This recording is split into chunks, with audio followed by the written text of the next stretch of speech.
can't be serious, Dad. This is unacceptable. A black housekeeper's daughter inherited the dying billionaire's fortune, worth $300 million, and revealed that he was her father all along. The mahogany doors of Ashford and Associates slammed shut behind Celeste Morrison with the finality of a coffin lid. Her hands trembled as she clutched the leather-bound document that had just shattered everything she thought she knew about her life, and her father who had been buried just 3 days ago. And even though she didn't know it yet, her entire world was about to explode in the most beautiful, terrifying way possible. Hello, beautiful souls. I hope you're having an incredible day, tell me. I would like to know, where are you watching this story from today? Please tell me the name of your city in the comments below. If you love heartwarming stories, touching tales about family, justice, and healing, this story will touch the deepest part of your heart. So go ahead and hit that subscribe button, because you won't want to miss the next one. The rain hammered against the floor-to-ceiling windows of the law firm's conference room as Celeste stared at the impossible words typed in crisp black ink.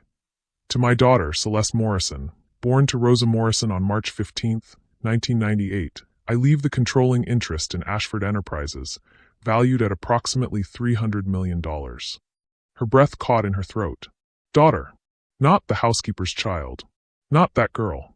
Not the invisible ghost who'd spent her childhood cleaning these very offices alongside her mother, Rosa, always told to keep her head down, stay quiet, remain unseen. Daughter. The memory crashed over her like a tsunami. 8 years old, standing in the marble foyer of the Ashford mansion, her small brown hands gripping a birthday cake Rosa had secretly baked for her. She'd wanted so desperately to show it to the tall man in the expensive suit who sometimes watched her from the library doorway with eyes that held something she couldn't name. Put that away before Mrs. Ashford sees, Rosa had whispered urgently, snatching the cake from her hands. We don't celebrate birthdays in other people's houses, Mija. But Celeste had seen him there, Richard Ashford, and the way his face had crumpled with what she now recognized as heartbreak. The conference room door burst open, shattering her memory. Evelyn Ashford swept in like an Arctic wind, her platinum hair pulled into a merciless chignon, her pale blue eyes blazing with a fury that could freeze hell itself. Behind her came Charlotte and Henry, Celeste's half-siblings, though they'd sooner claim kinship with serpents. This is a mistake, Evelyn's voice cut through the air like shattered crystal. An elaborate fraud. That girl has no claim to my husband's empire. Charlotte, elegant and cold as winter moonlight, stepped forward with the predatory grace of someone who'd spent 32 years believing the world owed her everything. Daddy was obviously manipulated in his final days. Probably drugged. This will never hold up. But it was Henry's reaction that made Celeste's blood turn to ice. Her 29-year-old half-brother didn't speak. He simply stared at her with the calculating coldness of someone already planning her destruction. The lawyer, Mr. Thorne, cleared his throat nervously. I assure you, Mrs. Ashford, the will is entirely legitimate. Mr. Ashford was of sound mind when he... Sound mind. Evelyn's laugh was sharp enough to cut glass. He left his life's work to the daughter of our maid. A girl who has no education, no breeding, no understanding of what it means to carry the Ashford name. This is madness. Celeste felt the familiar shame creeping up her spine. The same shame that had followed her through every day of her life. The shame of never being enough, never belonging, never being worthy of the name she'd always known in her heart was hers. But then she remembered Rosa's final words, whispered from her deathbed just 6 months ago. Your father loved you, Mija. More than you know. More than he could ever show. When the time comes, don't let them make you small. Celeste rose to her feet, and for the first time in her life, she didn't make herself invisible. I am Celeste Morrison, she said, her voice steady despite the earthquake in her chest. And according to this document, I am Richard Ashford's daughter and the rightful inheritor of his legacy. The silence that followed was deafening. Charlotte's perfectly manicured fingers curled into fists. You are nothing but a gold digger's daughter who seduced a dying old man. Watch your mouth, Celeste said quietly, but something in her voice made Charlotte take a step back. You're talking about my mother. Your mother was a servant, Evelyn spat, her composure finally cracking. And you are exactly what she raised, a nobody who thinks she can walk into our world and take what isn't hers. But Mr. Thorne was still talking, his voice cutting through the toxic atmosphere. Miss Morrison, your father also left you this personal letter, to be read only by you. Celeste's hands shook as she took the sealed envelope. Through the paper, she could see her name written in Richard's familiar handwriting, The same handwriting she'd seen on birthday cards he'd sent anonymously every year, cards her mother had always claimed came from a friend who cared about her education. The same handwriting on the checks that had appeared mysteriously each month, allowing Rosa to send Celeste to college. Something Evelyn Ashford had made sure she'd never be able to afford otherwise. The same handwriting on the note tucked into her graduation flowers. I am proud of the woman you've become. Someone who loves you. Open it, Charlotte demanded, her voice shrill with panic. But Celeste tucked the letter against her heart. Some truths were too precious to be shared with people who'd spent her entire life trying to erase her existence. The reading is concluded, Mr. Thorne announced. Miss Morrison, you'll need to appear at the board meeting next Monday to assume your position as majority shareholder. As the Ashford family filed out in stunned silence, Evelyn paused at the door. When she turned back, her face was a mask of cold promise. You think you've won something, girl, but you have no idea what you've just inherited. This family destroys people who don't belong. We always have. The door closed behind them with a soft click, leaving Celeste alone with the truth that would change everything. She was no longer the invisible housekeeper's daughter. She was no longer the girl who cleaned up after the Ashfords while dreaming of a different life.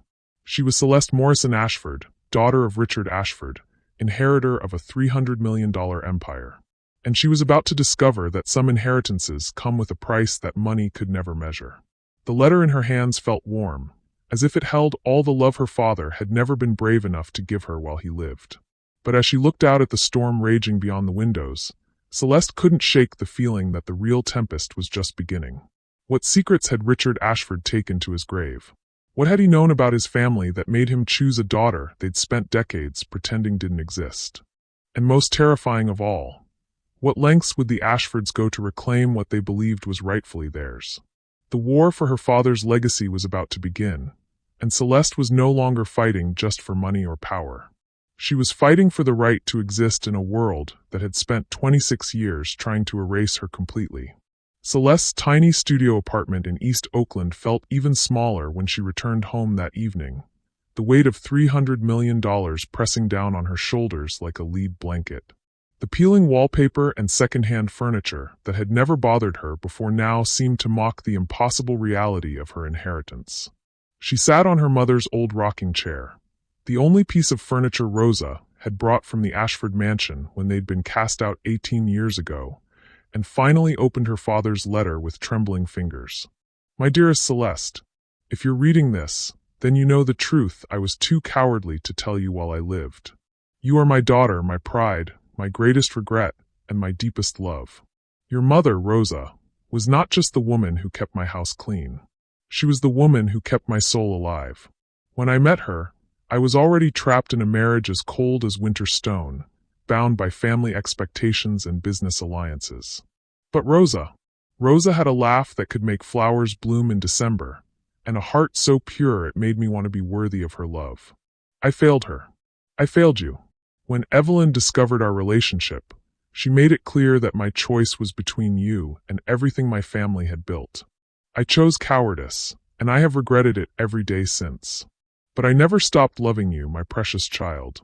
Every birthday card, every scholarship check, every anonymous flower delivery on your graduation. That was me, trying to be your father from the shadows. I know it wasn't enough. It will never be enough. The board will fight you. Charlotte and Henry have been raised to believe they are entitled to everything simply by virtue of being born. They have never known struggle, never known want, never known what it means to work for something with their whole heart. You have. You are stronger than they will ever be because you were raised by a woman who taught you that love is earned through kindness, respect is earned through integrity, and power is meaningless without compassion. Use what I've given you to honor your mother's memory and to build something better than what I created. You are an Ashford, Celeste, but more importantly, you are Rosa Morrison's daughter. Never let anyone make you forget which gift is greater. All my love, your father, Richard. Tears streamed down Celeste's face as she clutched the letter to her chest. For 26 years, she'd wondered if her father even knew her name. Now she discovered he'd known every milestone, every achievement, every struggle. The sound of her phone buzzing pulled her from her grief. A text from an unknown number. Meet me at Café Luna tomorrow at 2 p.m. I have information about your father you need to hear. Come alone. A friend. Celeste stared at the message, her heart hammering. After a lifetime of invisibility, suddenly everyone wanted to talk to her. Her phone rang, and she nearly jumped out of her skin. The caller ID showed Dr. Sarah Williams, her best friend from college, the only person who'd known the truth about Celeste's parentage. Celeste? Oh my God, I just saw the news online. Are you okay? Sarah, Celeste's voice cracked. It's real. All of it. He was my father. Honey, I'm coming over right now. 20 minutes later, Dr. Sarah Williams knocked on Celeste's door carrying Chinese takeout and a bottle of wine. Sarah was everything Celeste admired: brilliant, confident, successful. A pediatric surgeon who'd grown up in Pacific Heights but never made Celeste feel small for her East Oakland roots. Talk to me, Sarah said, settling onto the threadbare couch. How are you processing all this? I don't know if I am, Celeste admitted, showing her the letter. Sarah, what if I can't do this? What if they're right and I don't belong in that world? Sarah read the letter in silence, tears gathering in her dark eyes. When she finished, she looked at Celeste with fierce determination. Your mother cleaned their toilets for 15 years and still managed to raise a daughter who graduated summa cum laude from Berkeley with a degree in business administration. You've been running the nonprofit literacy center for 3 years, turning a failing program into something that's changed hundreds of lives. You belong anywhere you choose to be. But even as Sarah spoke, Celeste felt the familiar weight of imposter syndrome. She thought about Charlotte Ashford Whitmore, with her Ivy League education and her husband's political connections. About Henry Ashford, who'd been groomed from birth to take over the family business. About boardrooms full of people who looked nothing like her and came from worlds she'd only observed from the servants' quarters. They'll eat me alive, she whispered. Maybe, Sarah said honestly. But baby girl, you've survived being invisible your entire life. You've survived poverty, racism, and being treated like you didn't matter. If you can survive that, you can survive anything they throw at you. That night, Celeste lay awake staring at the ceiling, thinking about her mother. Rosa Morrison had been just 19 when she'd arrived at the Ashford mansion as a housekeeper, desperate to support her sick mother back in Jamaica. She'd been quiet, hardworking, invisible, until the day Richard Ashford really saw her. Celeste had been 10 when Rosa finally told her the truth about her father, explaining why they could never go back to the big house, why they had to live in tiny apartments and count every penny. He loved us, baby, Rosa had whispered, braiding Celeste's hair in their cramped kitchen. But sometimes love isn't enough when the world won't let it exist. You understand? Celeste had nodded, even though she didn't really understand. How could love not be enough? How could her father choose a cold mansion over their warm apartment? How could he choose people who hated him over people who loved him? Now, reading his letter, she finally understood. Richard Ashford hadn't been choosing between love and duty. He'd been choosing between protecting the woman he loved and destroying her completely. In 1998, a white billionaire with a pregnant black housekeeper would have meant scandal, social destruction, and business ruin for everyone involved. He'd chosen to love them from a distance rather than destroy them up close. But his death had changed everything. Now the choice was hers. The next morning brought a knock at her door. Celeste opened it to find a man in his early 30s with kind eyes and calloused hands, holding a bouquet of sunflowers. Miss Morrison? I'm Graham Steele. I worked with your father. Something about his voice made her heart skip, though she couldn't say why. He had an easy smile and the kind of presence that made a room feel warmer just by being in it. I'm sorry for your loss, he said softly. Richard talked about you often. He was so proud of you. He talked about me? Graham's smile grew sad. Every day. He had pictures of you hidden in his desk drawer. Newspaper clippings from when your literacy center won that community service award. A photo of you at college graduation that he kept folded in his wallet. He loved you so much, Miss Morrison. More than you'll ever know. Celeste felt fresh tears threatening. Why are you here, Mr. Steele? Because there are things you need to know before Monday's board meeting. Things about your family that your father wanted to tell you, but never found the courage to say. And because he hesitated, then met her eyes with startling honesty. Because he asked me to look after you if anything happened to him. Look after me?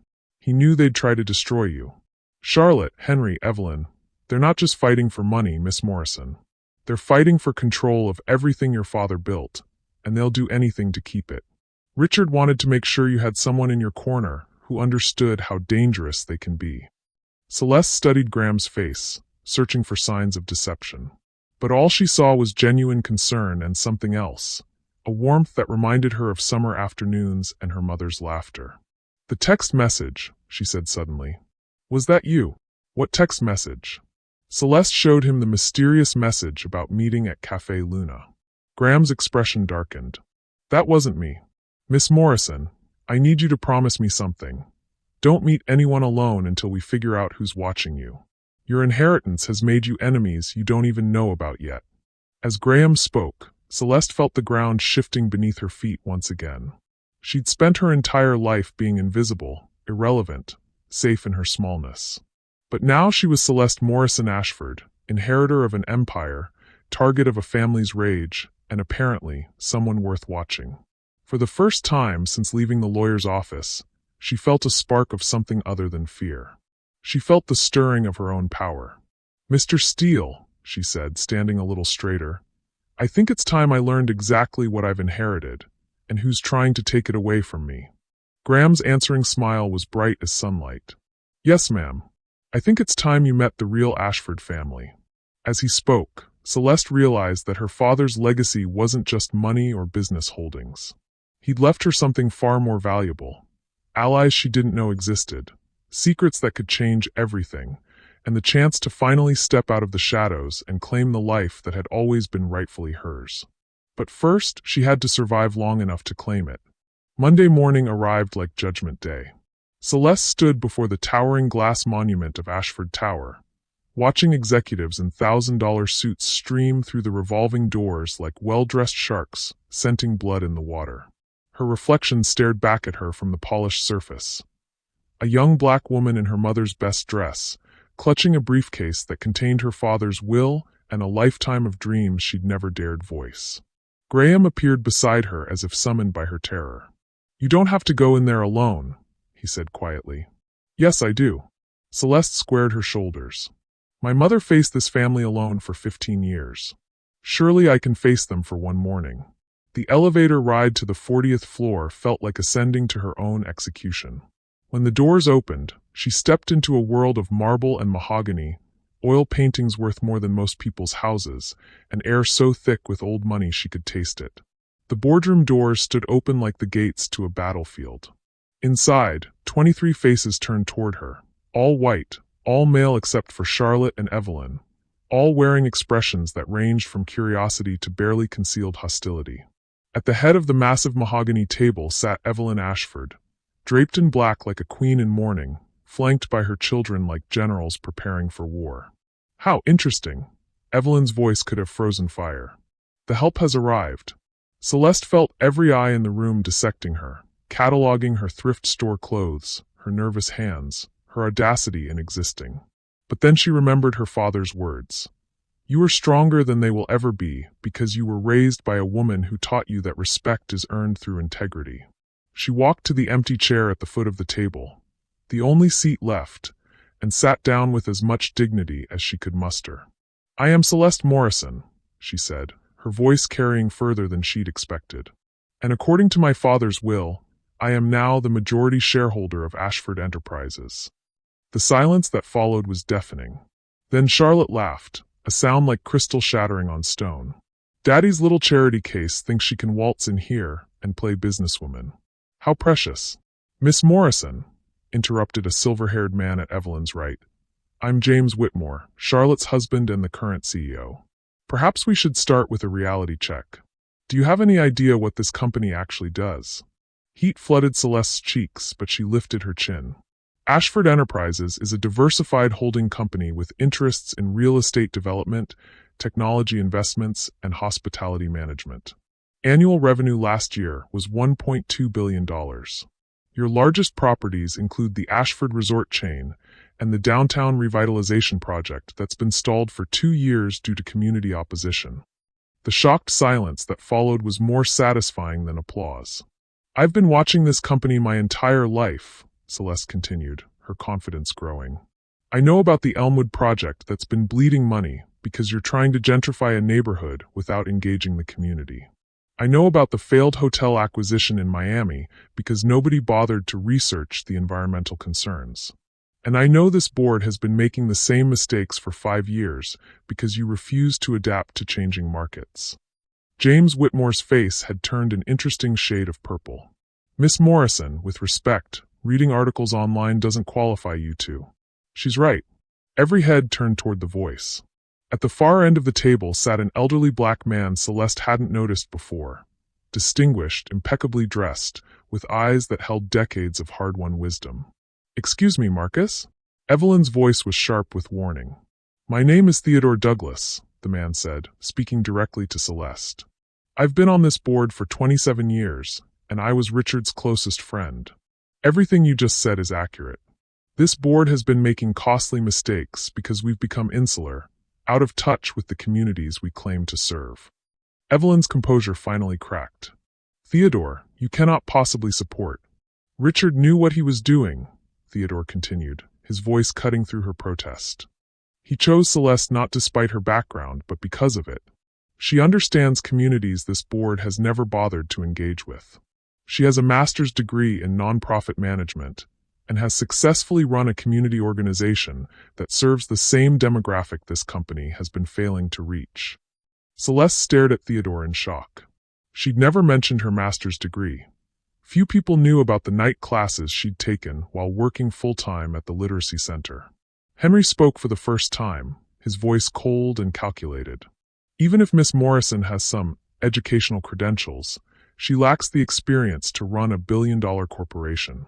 Perhaps we could arrange a consulting role or a position in community outreach." "No." The word erupted from Celeste with such force that several board members jumped. She stood, placing her hands flat on the table, and for the first time in her life, she let them see exactly who Rosa Morrison had raised. "I didn't come here for a consulting role or a token position. I came here because this company belongs to me. My father left it to me because he believed I could do what none of you have been able to do, make it better." She walked around the table, and grown men in expensive suits shrank back from her presence. "You want to talk about experience? I've spent 3 years taking a failing literacy program with a $50,000 budget and turning it into a thriving community center that serves 2,000 families annually. I've negotiated with city council members, convinced corporate sponsors to invest in communities they'd written off, and built partnerships with organizations you people probably don't even know exist." She stopped directly in front of Charlotte, who was staring at her with naked hatred. "You're afraid I'm going to embarrass you? That the black girl who used to clean your bathrooms is going to show the world that everything you've built was handed to you on a silver platter? Well, you're right to be afraid, because I'm not here to maintain your father's legacy. I'm here to transform it into something that actually serves the world instead of just serving your bank account." The boardroom erupted. Half the members were shouting, James was pounding his gavel, and Evelyn looked like she was planning Celeste's murder. But through the chaos, Celeste heard Theodore Douglas begin to clap. Slowly, deliberately, his applause cut through the noise until the room fell silent again. "Motion to formally recognize Celeste Morrison as majority shareholder and acting chairwoman of the board," Theodore said calmly. "Seconded," came another voice. Celeste turned to see a younger woman in the corner, someone she'd barely noticed, raising her hand. "Rebecca Martinez, head of legal. The will is ironclad, and Miss Morrison's appointment is legally binding." "This is insanity," Charlotte shrieked, shooting to her feet. "We'll contest this. We'll fight it in court." You'll what?" Celeste's voice was quiet now, but it carried the weight of 26 years of silence finally broken. "You'll spend the next 5 years in litigation while the company your father built crumbles around you? You'll tear apart his legacy out of spite." She looked around the room, meeting each hostile gaze with steady determination. "Or you can work with me. You can help me build something Richard Ashford would have been proud to leave his name on. Something that honors both the empire he created and the woman he loved enough to risk everything for." The room fell deadly silent. Celeste could hear her own heartbeat, could feel the weight of history shifting around her. Then James Whitmore stood up, his face a mask of cold fury. "Miss Morrison, you may have won this battle, but you have no idea what you've started. This family has destroyed people for far less than what you're attempting." As he stalked toward the door, he paused beside her chair. "Enjoy your victory," he whispered, low enough that only she could hear. "Because it's going to be very short-lived." The threat hung in the air like poison as half the board followed James out of the room, leaving Celeste standing amid the wreckage of her first day as one of the most powerful women in the city. Theodore Douglas approached her as the room emptied. "Richard would be proud," he said softly. But James wasn't making idle threats. "They're going to come for you now, and they're not going to fight fair."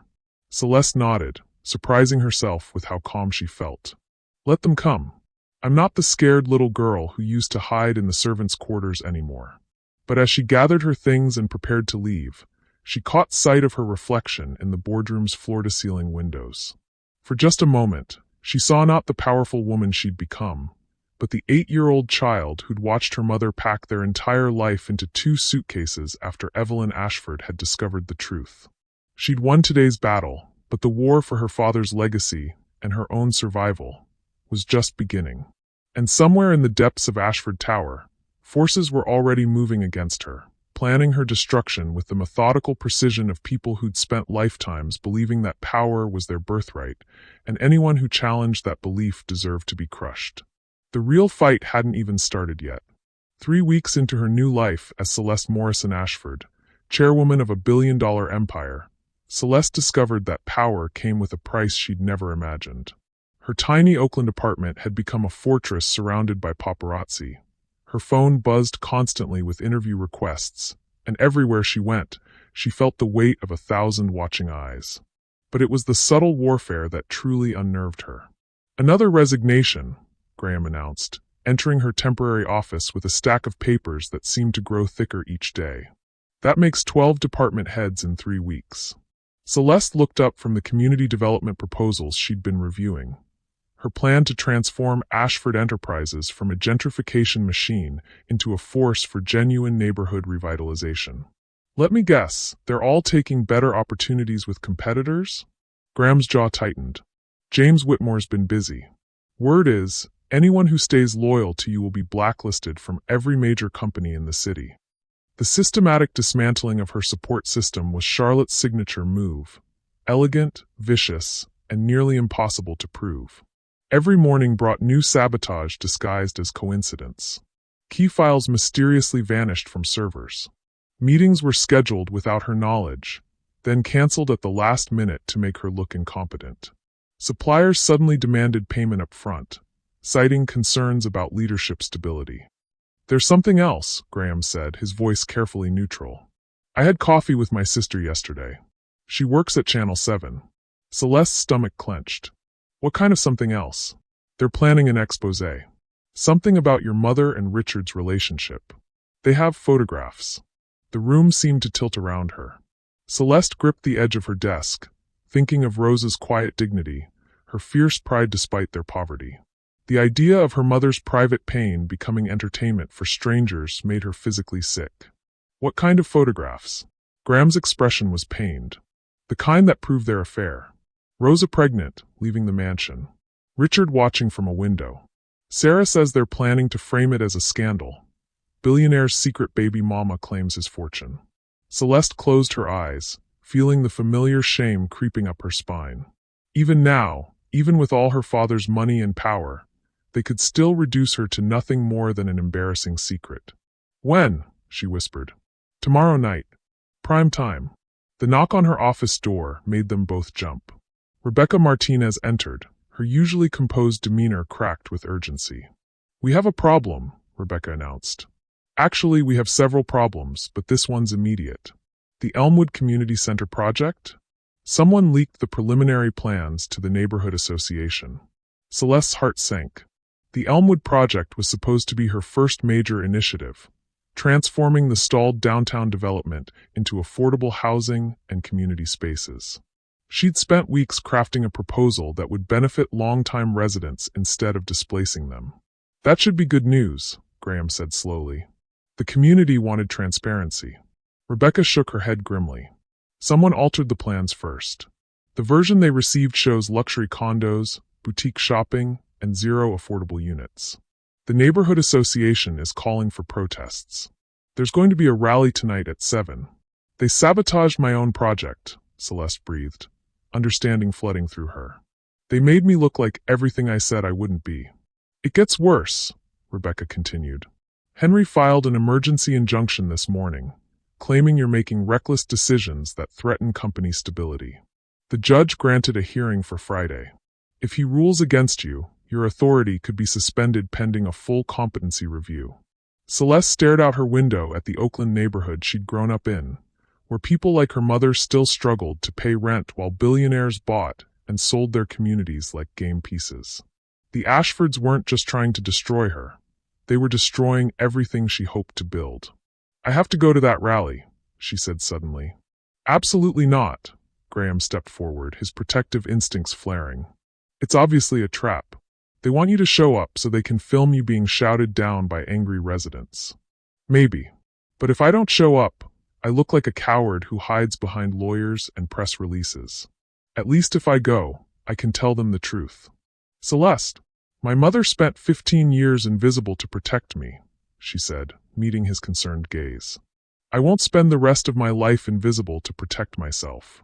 That evening, Celeste stood before the community center where she'd spent countless childhood hours while Rosa worked late shifts at the Ashford mansion. The crowd of 200 residents looked exactly as hostile as she'd expected. Mothers pushing strollers, elderly people on fixed incomes, young families who'd watched their neighborhood slowly change around them.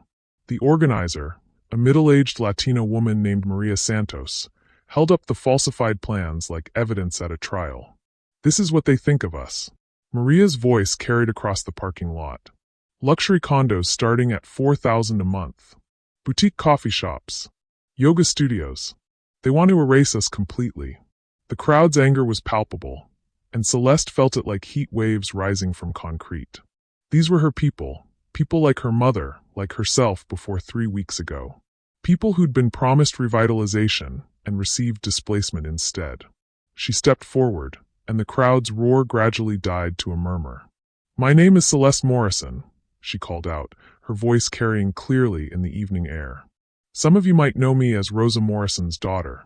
A ripple went through the crowd. Several older residents nodded. They remembered Rosa, remembered the quiet woman who'd raised her daughter alone in the apartments just 6 blocks away.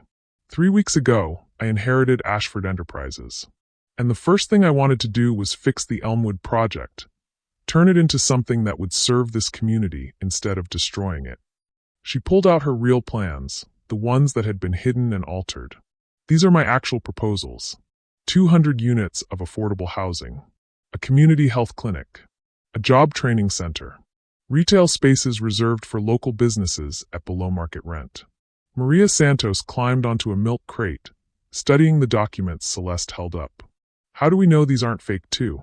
Because I grew up 6 blocks from here, Celeste said simply. Because my mother cleaned other people's houses so I could go to college. Because I know what it's like to watch your neighborhood change around you while people who look like us get pushed further and further to the margins. Pretty words, called out a young man from the back of the crowd. But you're still one of them now.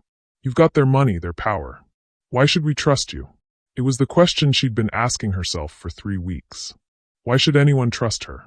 She had their money now, lived in their world, fought their battles in their boardrooms. But before she could answer, an elderly voice cut through the crowd. Because Rosa Morrison raised her right. Celeste turned to see Mrs. Carmen Valdez, her childhood babysitter, pushing through the crowd with the authority of someone who'd lived in the neighborhood for 40 years.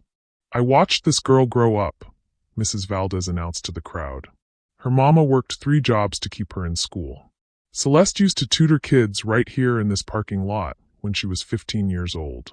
When the literacy center was about to close, she organized the whole neighborhood to save it. Other voices began to join in. People who remembered Celeste reading to children at the library, organizing coat drives in winter, helping families fill out college financial aid forms at the kitchen table. She's still one of us, Mrs. Valdez concluded firmly. Money doesn't change where you come from. Maria Santos was still studying the real development plans. These look good, she admitted grudgingly. But how do we know you can actually make this happen? Your own company is trying to sabotage you. You're right, Celeste said honestly. I might fail. They might destroy me before I can build any of this. But I'm going to try, and I'm going to need your help to make it work. She looked around at the faces surrounding her, suspicious, hopeful, tired, determined. I can't do this alone. I need community partners. I need people who'll hold me accountable. I need you to make sure that if I become chairwoman of this company, I never forget whose daughter I really am. The crowd was quiet now, considering. Then Maria Santos stepped forward. We'll be watching, she said simply. Every decision, every project, every promise. The moment you start acting like them, we'll shut you down. I'm counting on it, Celeste replied. As the crowd began to disperse, Graham appeared at her side, relief evident in his posture. That was either the bravest thing I've ever seen, or the most reckless. Maybe both, Celeste admitted, suddenly aware of how close he was standing, how his presence made her feel both protected and exhilarated. There's something I need to tell you, he said, his voice suddenly serious. About why I really came to find you that first day. Before she could ask what he meant, her phone buzzed with an urgent text from Theodore Douglas. Emergency board meeting tomorrow morning. James filed criminal fraud charges. They're claiming Richard was mentally incompetent when he changed his will. Get a lawyer. Tonight. Celeste stared at the message, feeling the ground shifting beneath her feet once again. Just when she'd started to believe she might actually survive this war, they'd escalated to a level she hadn't imagined. What is it? Graham asked, reading her expression. They're not just trying to destroy my reputation anymore, she said quietly. They're trying to put me in prison. As they stood in the parking lot where she'd played as a child, surrounded by the community that had shaped her, Celeste realized that her family's cruelty had no limits. They would destroy her mother's memory, destroy everything she'd tried to build, rather than let her exist in their world.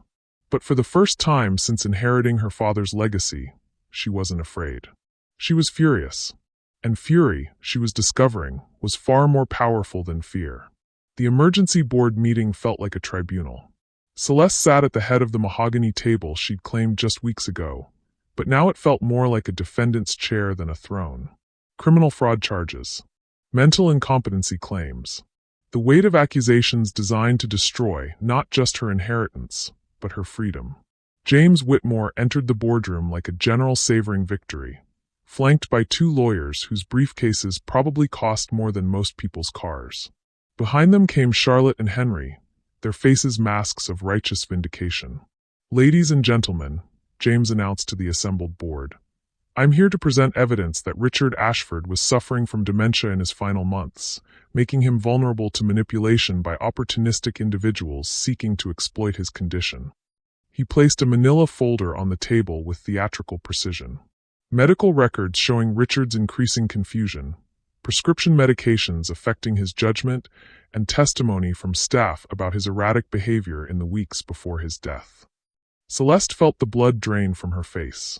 She looked to Theodore Douglas, hoping to see support, but even his expression had grown troubled. Furthermore, James continued, his voice growing stronger with each accusation, we have evidence that Miss Morrison had extensive contact with Richard during this vulnerable period, despite the family's clear instructions that she was to have no relationship with him. That's not true, Celeste said, but her voice sounded weak even to her own ears. I hadn't spoken to my father in 18 years before he died. Charlotte smiled with predatory satisfaction. Then perhaps you can explain these? She slid a stack of photographs across the table. Celeste's hands trembled as she looked through them. Images of herself entering and leaving various locations around the city, but in each photo, a figure lingered in the background. A tall man in expensive clothes, always at a distance but unmistakably present. Richard had been following her.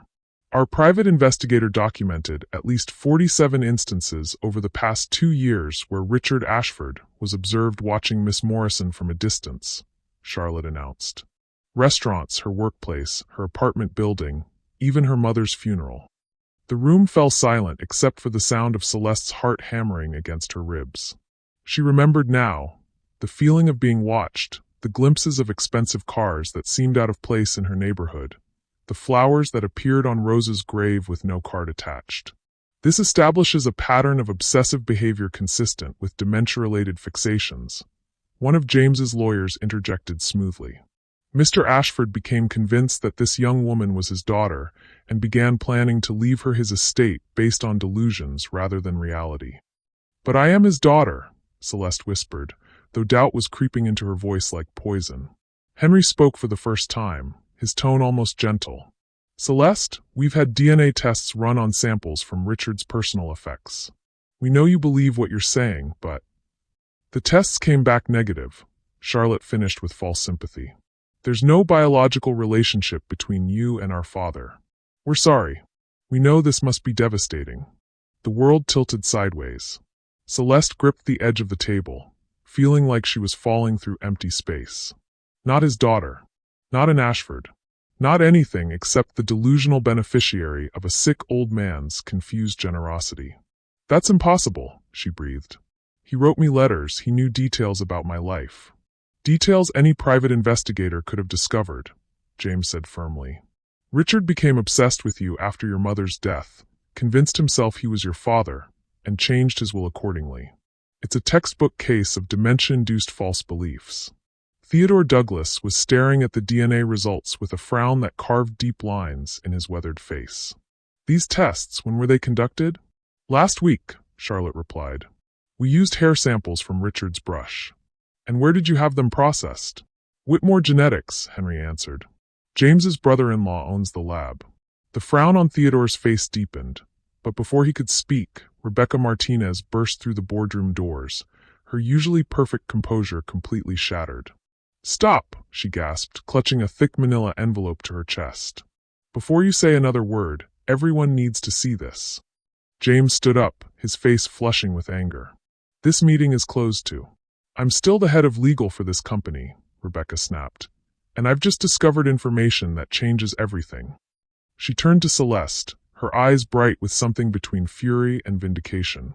"Yesterday, you asked me to go through Richard's personal files, looking for anything that might help with the fraud charges." She opened the envelope and pulled out a leather journal, its pages yellowed with age. "This is Richard's private diary, kept locked in his personal safe. The combination was your mother's birthday." Rebecca's voice grew stronger as she spoke. "It documents 28 years of his relationship with Rosa Morrison, including detailed entries about their affair, your birth, and his decision to acknowledge you as his daughter." She opened the journal and began to read in a clear, carrying voice. "March 15th, 1998. Rosa gave birth to our daughter today. Celeste Rosa Morrison. She has my eyes and Rosa's beautiful spirit. I held her for 10 minutes before we agreed I had to leave. Evelyn can never know. But she is mine, and I will find ways to be her father, even if I can never claim her publicly." The room was dead silent. Charlotte had gone white as parchment. Rebecca flipped through pages, reading date after date. March 15th, 2005, Celeste's 7th birthday. I watched her play in the park today while Rosa worked. She's so bright, so curious. I sent anonymous birthday gifts. I wish I could do more. June 12th, 2016. Celeste graduated valedictorian from high school today. I was there, hidden in the back of the auditorium. Rosa saw me and nodded. We both cried. Stop. Evelyn's voice was barely a whisper. Stop reading that. But Rebecca continued relentlessly. October 3rd, 2023. The doctors say I have 6 months, maybe less. I'm going to change my will. I'm going to give Celeste what she deserves. Not just money, but recognition. She is my daughter, my pride, my greatest joy. Rosa raised her to be everything I could never teach Charlotte and Henry to become. Strong, compassionate, real. The company needs her leadership more than it needs my other children's entitlement. Celeste was crying now, but she barely noticed. Her father's words, written in his own hand over decades, painted a picture of love so deep and constant it took her breath away. The final entry, Rebecca said, her voice thick with emotion, is dated 3 days before he died. I told Celeste the truth in my letter. I pray she can forgive me for being a coward for so long. She is the best of Rosa and the best of me. She will transform this company into something worthy of both their names. I love her. I have always loved her. She is my daughter in every way that matters. The silence that followed was absolute. Then Theodore Douglas stood up slowly, his elderly frame somehow seeming more powerful than any of the younger people in the room. "James," he said quietly, "would you like to explain why you falsified DNA results?" "I didn't. Whitmore Genetics," Theodore continued, his voice gaining strength, "is indeed owned by your brother-in-law.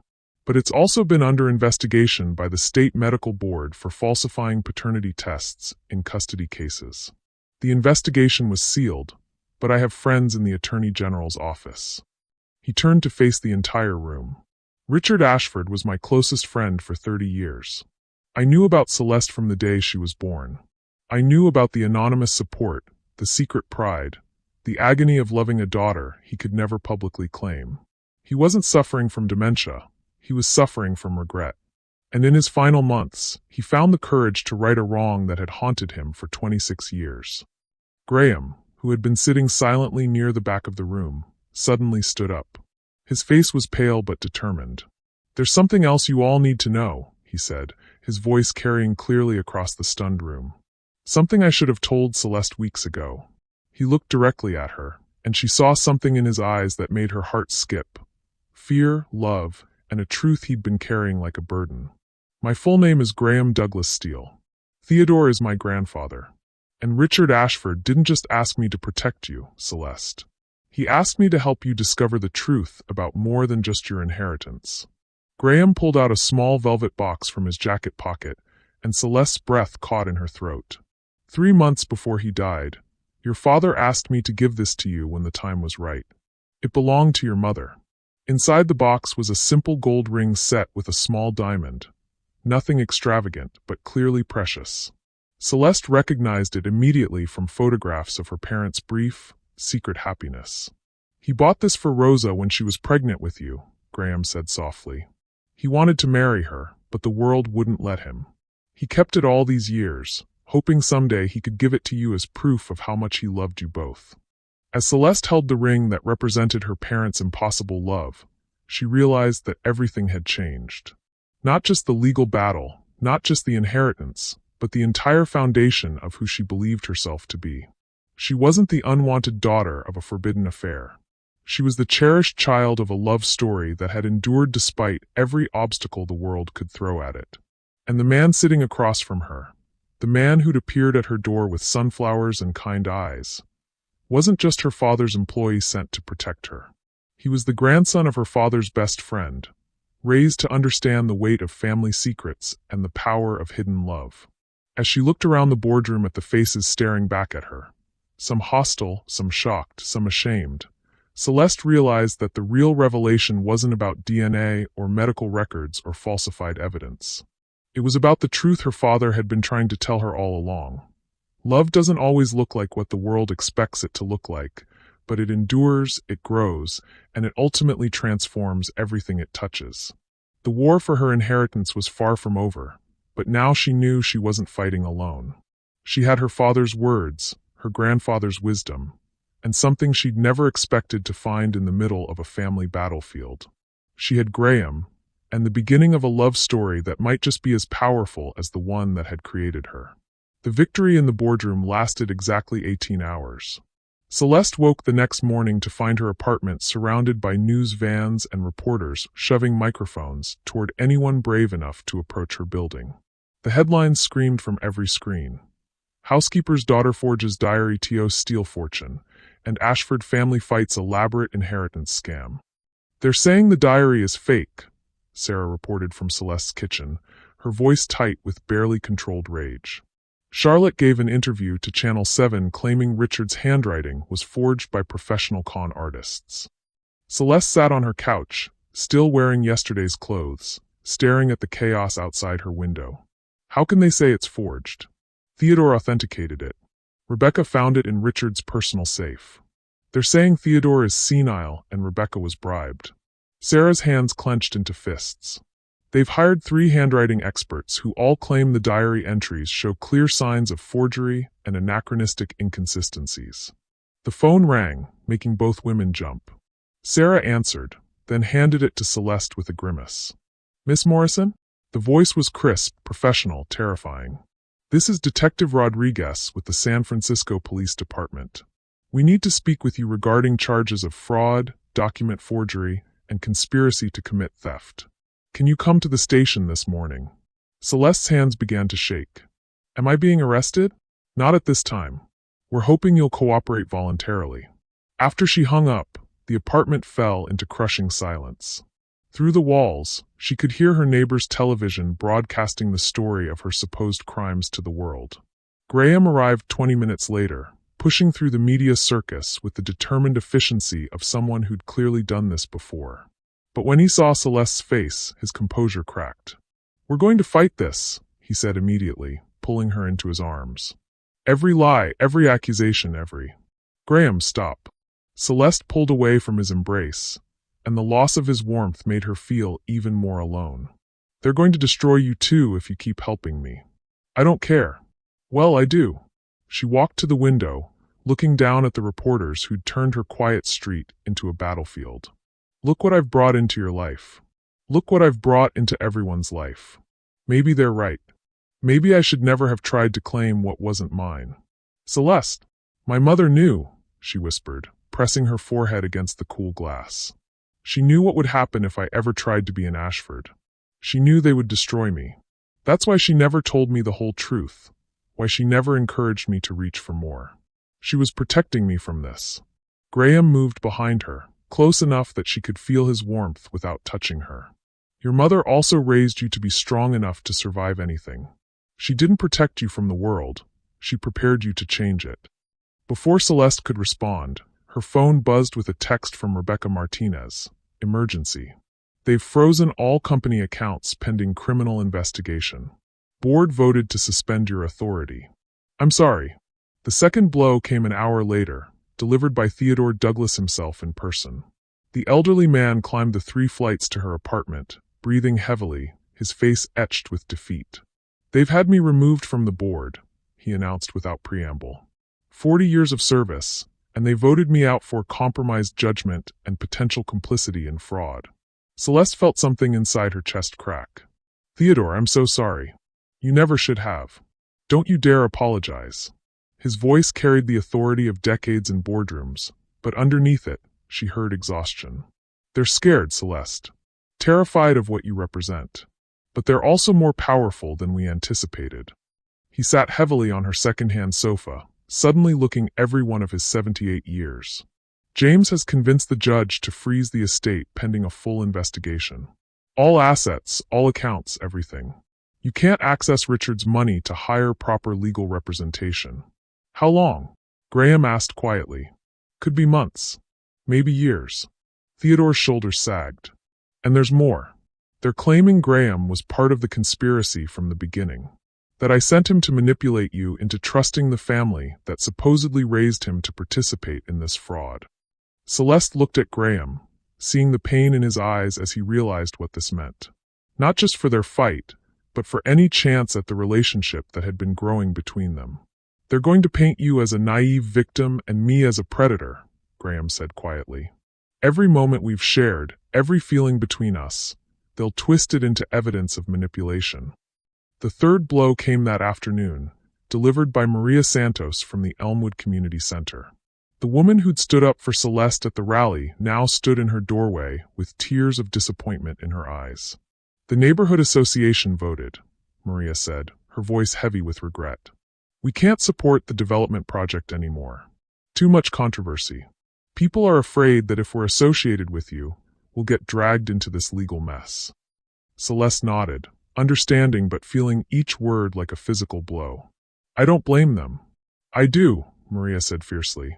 "You were going to change everything for us. But fear makes people small, and small people make bad decisions."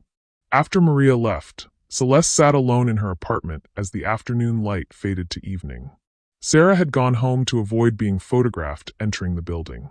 Graham had left to meet with lawyers who probably wouldn't take his calls. Theodore was probably fielding angry phone calls from board members who'd trusted his judgment for decades. Everyone who'd believed in her was paying the price. Her phone rang again, another unknown number. She almost didn't answer, but something made her pick up. "Celeste Morrison?" The voice was unfamiliar, carefully modulated. "This is Mrs. Patricia Ashford, Richard's mother. Your grandmother." Celeste's breath caught. She'd never met Patricia Ashford. The woman had been traveling in Europe during the inheritance revelations and had remained mysteriously silent throughout the legal battle. "I'm calling to offer you a way out," Patricia continued, her voice carrying the weight of old money and older pain. "Meet me tomorrow at the Fairmont Hotel, Presidential Suite. Come alone. I don't understand. James and my grandchildren believe they're protecting the family legacy. But they don't understand what they're destroying." Patricia's voice grew softer, more personal. "I knew your mother, dear. I knew about you from the day you were born. And I know what Richard would want me to do now that his children have forgotten what honor means." The line went dead, leaving Celeste staring at her phone with new questions spinning through her exhausted mind. That night, she lay awake thinking about her mother's final words. "Your father loved you more than you know. When the time comes, don't let them make you small."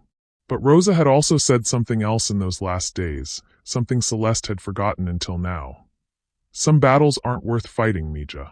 Sometimes the bravest thing you can do is walk away and build something better somewhere else." Looking around her tiny apartment, the only home she had left now that the Ashford world had rejected her completely, Celeste wondered if Rosa had been right about that too. Maybe this was a battle she couldn't win. Maybe love and truth weren't enough against the kind of power the Ashfords wielded. Maybe the little girl who'd been cast out 18 years ago should have stayed cast out. As she fell into an exhausted sleep, Celeste didn't notice the figure watching from the building across the street. Someone who'd been documenting her every move, waiting for the perfect moment to deliver the final blow that would destroy not just her inheritance, but any chance she had of building a life anywhere else. The war for Richard Ashford's legacy was about to become a fight for Celeste's very survival. And she was running out of allies, running out of time, and running out of reasons to believe that sometimes, just sometimes, the good guys actually win. The presidential suite of the Fairmont Hotel existed in a different universe from Celeste's crumbling world. Crystal chandeliers cast warm light over Persian rugs that probably cost more than her annual salary, and floor-to-ceiling windows offered a view of the city that made her feel like she was floating above all her earthly troubles. Patricia Ashford sat in a wingback chair that seemed designed for royalty, but she was nothing like Celeste had expected. Where Evelyn was ice and venom, Patricia radiated warmth despite her obvious frailty. At 82, she moved with the careful grace of someone whose body had betrayed her, but whose mind remained sharp as steel. "You look exactly like Rosa when she was your age," Patricia said softly, gesturing for Celeste to sit across from her. "Same eyes, same stubborn chin, same way of holding yourself like you're ready to fight the whole world if necessary." Celeste perched on the edge of a silk-upholstered chair, every muscle tense with suspicion. "Mrs. Ashford, I'm not sure why you wanted to see me. Because my family is destroying everything I spent 80 years building." Patricia's voice carried the quiet authority of someone who'd commanded respect long before women were supposed to have opinions. "And because my son is rolling over in his grave watching what his children are doing to the woman he loved most in this world." She reached for a photograph on the side table. A faded color picture of a young Richard Ashford and a radiant Rosa Morrison, clearly taken in secret, both of them glowing with happiness. "Richard brought this to me 3 months before he died. First time he'd ever admitted the truth about your mother, about you. Do you know what he said?" Celeste shook her head, not trusting her voice. "He said, 'Mother, I've been a coward my whole life. I let you and Father push me into a marriage with no love, so the family could merge assets with the Whitmore fortune. I let Evelyn bully the woman I actually loved out of my life because I was afraid of scandal. And now I'm dying. And the only thing I regret is that I never had the courage to choose love over convenience.'" Patricia's eyes filled with tears as she continued. "He begged me to support you when the time came. Said you were everything he'd hoped Charlotte and Henry would become. Strong without being cruel, ambitious without being ruthless, successful without forgetting where you came from. Then why didn't you speak up sooner?" Celeste's voice cracked with exhaustion and pain. "They've destroyed my life. They've hurt everyone who believed in me. Why did you let it get this far?" Patricia's smile was sad but knowing. "Because, my dear, you needed to discover who you really are. Not Richard's daughter, not Rosa's child, not the girl who cleaned our house or the woman who inherited our money. You needed to find Celeste Morrison, the The person strong enough to transform what we built into something worthy of the values your mother taught you. She stood with effort and walked to a mahogany desk, returning with a thick folder. James and Charlotte believe they've won because they've isolated you from your allies and frozen your assets. But they've made a crucial mistake. They've forgotten that the most powerful weapon in any battle isn't money or influence, it's truth. Patricia opened the folder, revealing documents, photographs, and recordings that made Celeste's breath catch. For 60 years, I've kept detailed records of this family's business dealings.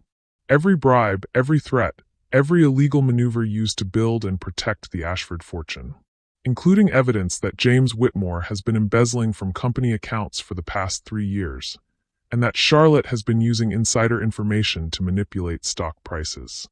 Celeste stared at the documents, hardly daring to believe what she was seeing. More importantly, Patricia continued, I have recordings of conversations between James and Charlotte planning to fabricate evidence against you, including their admission that the DNA tests were falsified and their discussion of hiring the handwriting experts to discredit Richard's diary. Why are you giving this to me? Patricia reached across and took Celeste's hands in her own. Despite her age, her grip was strong and warm. Because 60 years ago, I made the same choice Richard made. I chose family expectations over love, convention over truth. I've spent 6 decades regretting it. I won't let fear make that choice again. She pulled out another photograph, this one of herself as a young woman, standing beside a handsome black man in military uniform. His name was William Douglas. We met in 1962, fell desperately in love, planned to marry despite everything that stood against us.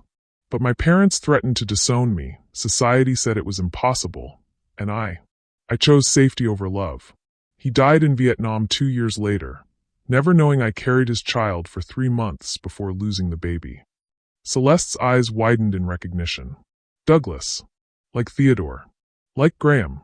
Patricia nodded, tears flowing freely now. William was Theodore's older brother. When I learned that Theodore's grandson had found love with Richard's daughter, that William's family and my family might finally be united through you and Graham, I knew this was my chance to right the wrongs of the past. Graham doesn't know, does he? Not yet. But he deserves to know that his great-uncle and I shared a love story as powerful as what you and Richard and Rosa created.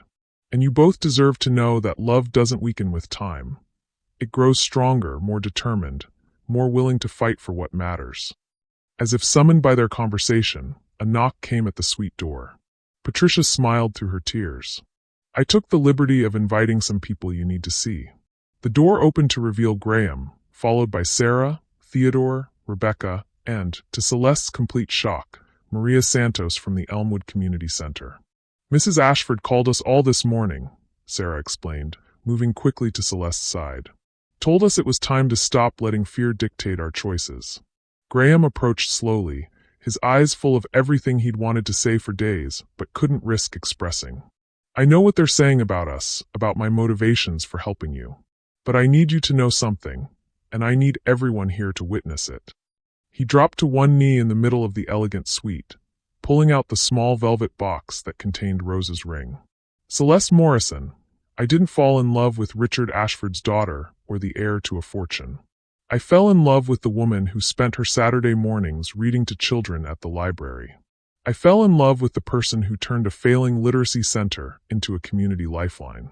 I fell in love with Rosa Morrison's daughter, the woman who taught me that integrity matters more than inheritance. Celeste felt her world tilt on its axis as Graham continued. Will you marry me? Not because our families have unfinished love stories, not because your father asked me to protect you, but because I can't imagine building a future without you in it. Through her tears, Celeste looked around the room at the faces of people who'd chosen to believe in her despite the cost. Sarah, whose medical career could be damaged by association with scandal. Theodore, who'd lost his board position for supporting her. Rebecca, who was risking her legal career. Maria, who'd come back despite her community's fears. And Graham, who was offering her not just his love, but his faith that they could build something beautiful together, regardless of what she inherited or lost. Yes, she whispered, then louder. Yes, I'll marry you. As Graham slipped Rosa's ring onto her finger, Celeste felt something shift inside her chest. Not just hope, but power.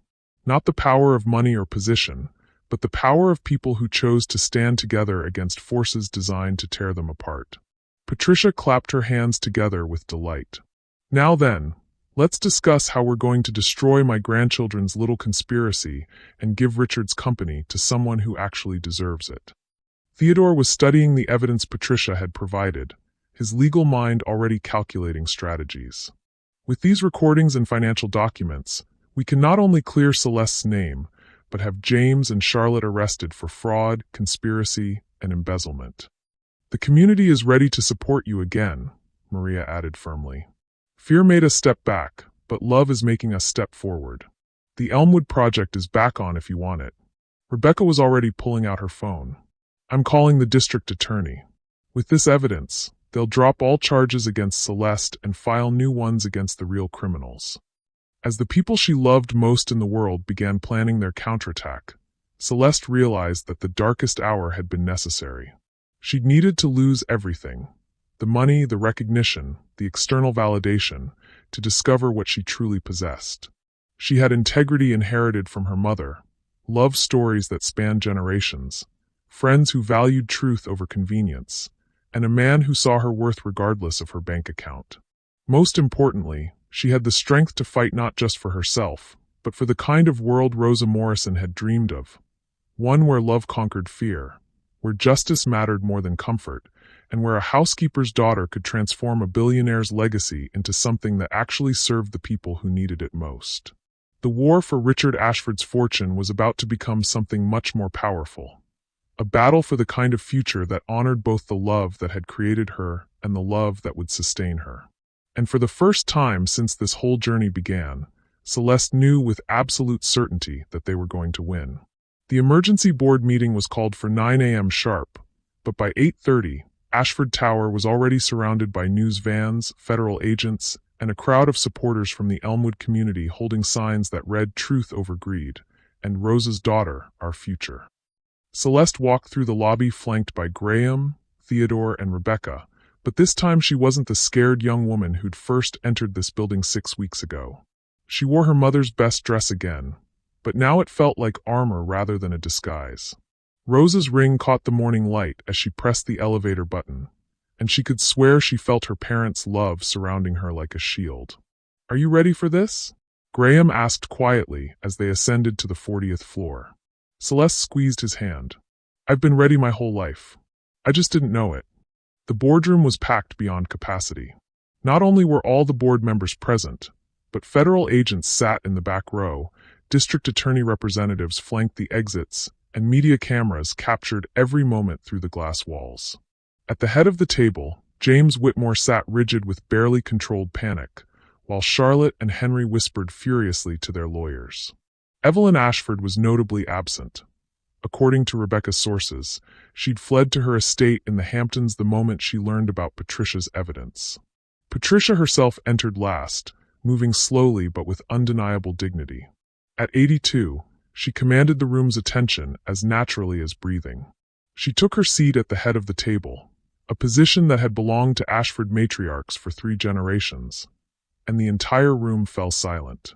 "Ladies and gentlemen," she began, her voice carrying clearly despite her age, "we are here today to address the systematic fraud, embezzlement, and conspiracy that has been perpetrated against my granddaughter, Celeste Morrison Ashford, and against this company's shareholders." "Mrs. Ashford," James interrupted, desperation creeping into his voice, "with all due respect, you've been out of the country during these proceedings. You don't understand the complexity." "I understand perfectly." Patricia's voice cut through his protest like a blade. "I understand that you've stolen $4.7 million from company accounts over the past 3 years. I understand that you and Charlotte have manipulated stock prices using insider information. And I understand that you've conspired to fabricate evidence in an attempt to steal my son's rightful inheritance from his daughter." She nodded to Theodore, who began distributing copies of bank statements, recorded conversations, and financial documents to every person in the room. "What you're seeing," Patricia continued as people gasped over the evidence, "is comprehensive proof that James Whitmore and Charlotte Ashford Whitmore have systematically looted this company while attempting to frame an innocent woman for their own crimes. Charlotte shot to her feet, her composed facade finally cracking completely. "You senile old woman. You have no idea what you're talking about. That girl is nothing but a gold-digging manipulator who—" "Shut your mouth." The command came from Celeste, and it carried such authority that Charlotte actually stepped backward. Every eye in the room turned to her as she rose from her chair, and for the first time, she looked like exactly what she was: the rightful heir to a business empire, the daughter of a man who'd built something worth fighting for. "I am not that girl," Celeste said, her voice steady and strong. "I am not the scared child who used to hide in the servants' quarters while you played princess upstairs. I am not the invisible woman who cleaned up after your messes while you took credit for achievements you never earned." She walked around the table, and board members who dismissed her 6 weeks ago now watched her with something approaching awe. "I am Celeste Morrison Ashford, daughter of Richard Ashford and Rosa Morrison. I am the granddaughter of Patricia Ashford, and the descendant of people who understood that true wealth comes from serving others, not exploiting them." She stopped directly in front of James, looking down at the man who'd tried to destroy her life. "You want to know what I'm going to do with my father's company? I'm going to transform it into everything he dreamed it could be. I'm going to build affordable housing instead of luxury developments that price out families. I'm going to create job training programs instead of tax shelters. I'm going to prove that a business can be profitable and ethical at the same time." Federal Agent Sarah Chin stood up from the back row. "James Whitmore, Charlotte Ashford Whitmore, you're under arrest for conspiracy to commit fraud, embezzlement, and falsification of evidence." The room erupted as handcuffs clicked around James and Charlotte's wrists. Charlotte was screaming about lawyers and appeals, but James had gone silent, his face gray with defeat. As the criminals were led away, Henry Ashford remained in his chair, staring at his hands. He looked up at Celeste with something she'd never seen from him before: genuine remorse. "I didn't know," he said quietly, "about the embezzlement, the falsified evidence. I was angry. I felt like you were stealing what was mine." Celeste studied her half-brother's face, seeing perhaps for the first time not an enemy, but a man who'd been raised to believe he was entitled to everything without ever learning to earn anything. "Henry," she said gently, "there's a place for you in this company if you want it. Not because you're Richard's son, but if you're willing to learn what it means to build something instead of just inheriting it." Henry's eyes filled with tears. "You do that? After everything we put you through?" "That's what family does," Celeste replied. "Real family. The kind our father actually wanted us to be." Theodore Douglas stood up, his weathered face bright with pride.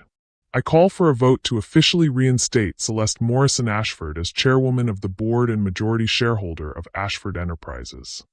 "Seconded," called Rebecca Martinez. "All in favor?" Patricia asked. Every hand in the room rose, some enthusiastically, others reluctantly, but unanimously.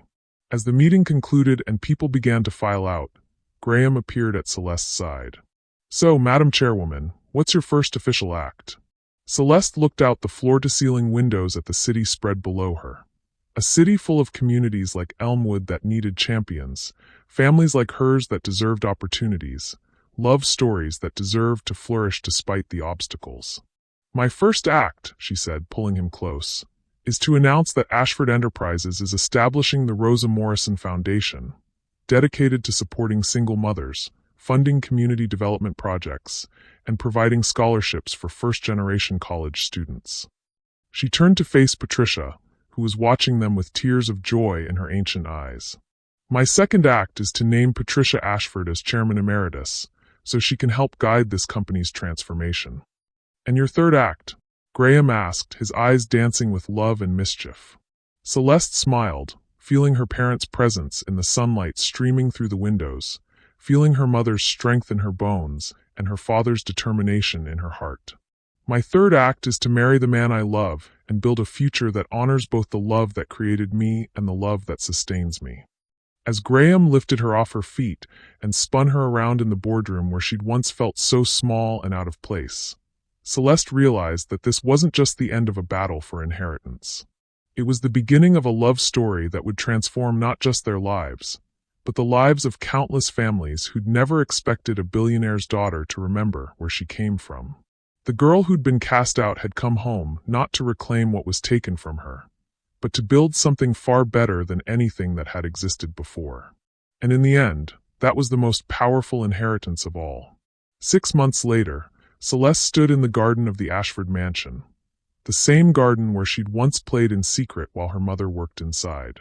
But today, the sprawling grounds weren't filled with the cold perfection of landscape designers paid to create beauty without warmth.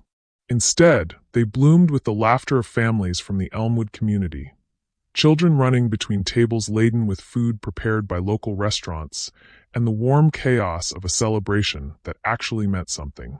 The Rosa Morrison Community Center's grand opening had drawn over 1,000 people, but this wasn't the sterile ribbon-cutting ceremony the old Ashford Enterprises would have staged. This was a block party, a family reunion, a testament to what could be built when power served love instead of the other way around. "Mrs. Steele," Sarah called out, still grinning every time she used Celeste's married name. "Your husband is giving interviews to Channel 7.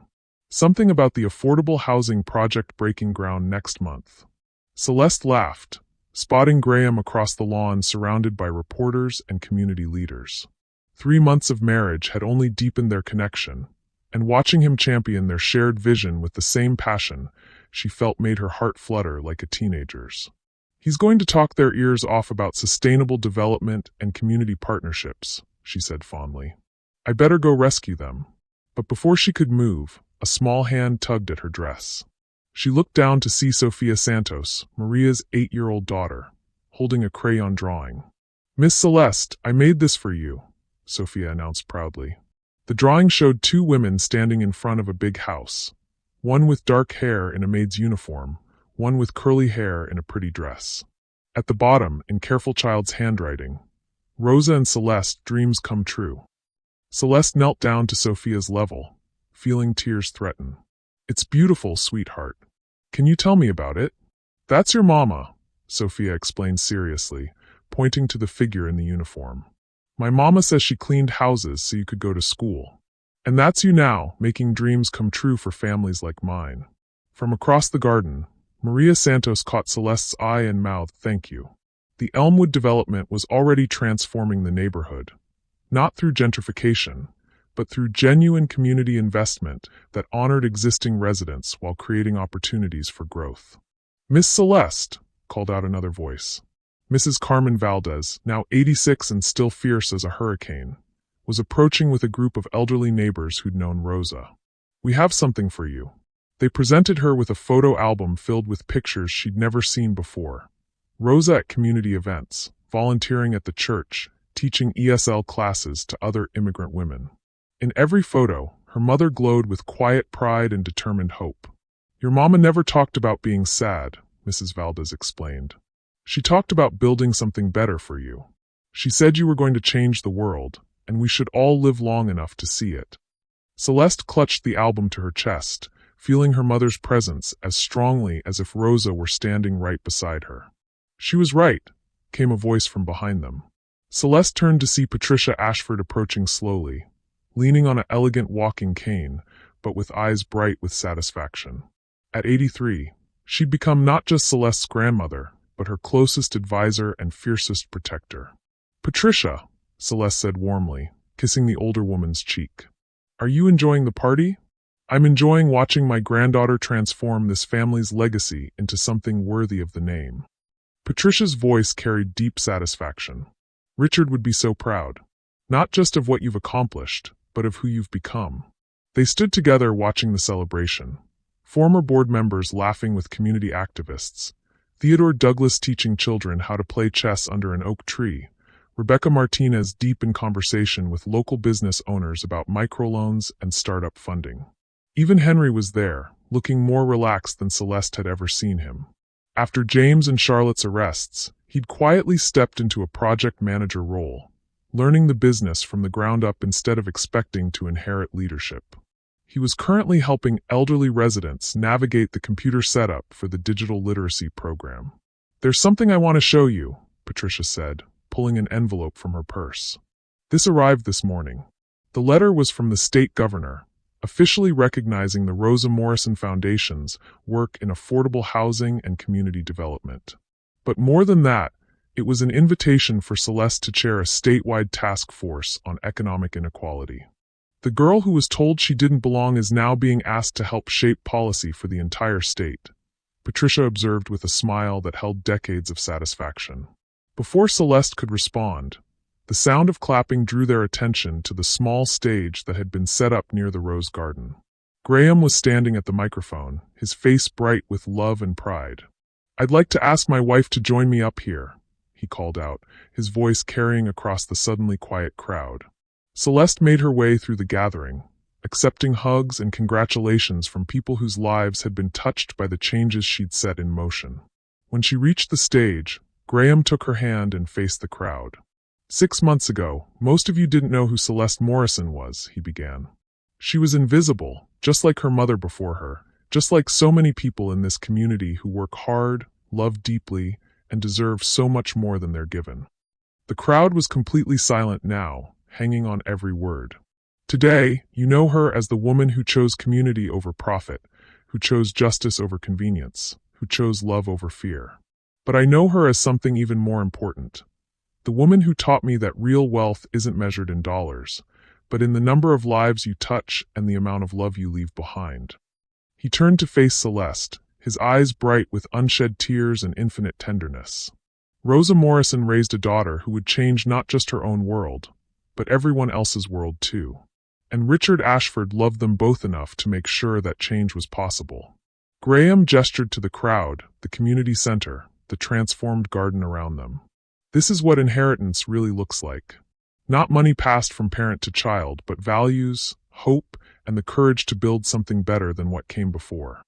As the crowd erupted in applause, Celeste looked out at the faces surrounding her. People who'd supported her journey, people who'd been transformed by it, people who were already planning the next phase of community development and social change. She thought about Rosa, who'd sacrificed everything so her daughter could have choices she'd never had. She thought about Richard, who'd found the courage in his final months to choose love over convention, truth over comfort. She thought about Patricia, who'd spent 80 years waiting for the chance to right old wrongs and heal generational wounds. And she thought about Graham, whose love had given her the strength to claim not just her inheritance, but her destiny. "Thank you," she said into the microphone, her voice carrying clearly across the celebrating crowd. "Thank you for welcoming home a girl who thought she didn't belong anywhere, and for helping her build a place where everyone belongs." She paused, looking up at the sky where she imagined her parents watching with pride. "My mother used to say that some people are born to change the world, and others are born to love the people who change the world. But I think she was wrong about that. I think we're all born to do both, to love fiercely and to fight fearlessly for the world we want to leave our children." As the sun set over the mansion that had once been a symbol of exclusion and was now a beacon of inclusion, Celeste realized that her story wasn't really about inheriting money or fighting for recognition. It was about discovering that the most powerful inheritance isn't what you receive, but what you choose to give. The little girl who'd been cast out had come home not just to claim her place, but to make room for everyone else who'd been told they didn't belong. And that, she thought as Graham spun her around in the garden where her love story began, was worth more than all the money in the world. Thank you for watching this story to the end. If you enjoyed it, you will surely love the next one. It's as interesting and more intriguing than you can ever imagine.